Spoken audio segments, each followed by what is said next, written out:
First impressions are everything in tourism, and today mine wasn't great. I arrived at the Kitcharo View Deck, also known as Dayon Kamo, hoping for sweeping views and a relaxing rest stop. But what I found instead felt more like a forgotten project. The parking lot immediately gives off a feeling of abandonment. It's full of litter, scattered trash, and no staff in sight. The place looked closed, but I decided to explore anyway. The path leading up is steep, unkempt, and without handrails. Definitely not suitable for anyone with mobility issues, the elderly, and thanks to steps further up the trail, wheelchair access is almost impossible. As I reached what looked like a check-in area, I saw two women sitting at a table. They didn't say hello or acknowledge me at all, and later I discovered they are the staff.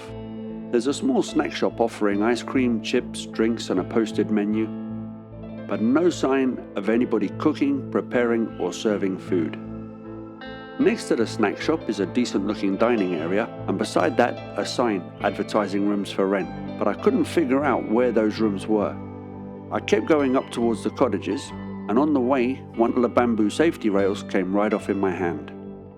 At the cottage area, I was hoping for a view, but it was mostly blocked by dense jungle foliage, a bit of a letdown.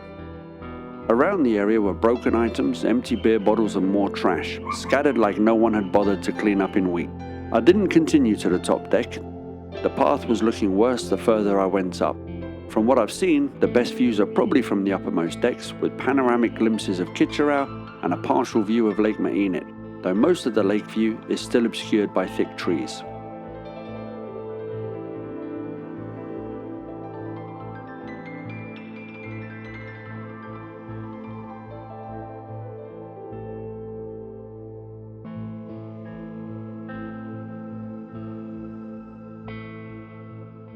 Overall, I walked away disappointed. At first I thought maybe I had wandered in during a closed season, but when I finally asked the woman in the snack shop, she told me they're open all year round.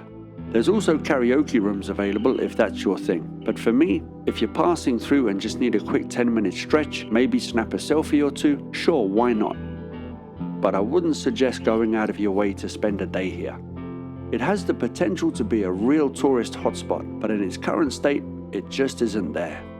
I'll make an effort to come back during the middle of the dry season to see if anything changes, and I'll keep you updated. If you've enjoyed this travel guide, don't forget to like, subscribe, and hit the bell icon for more hidden gems in the Philippines. I'm Darren for Explored PH, and I'll see you in our next adventure.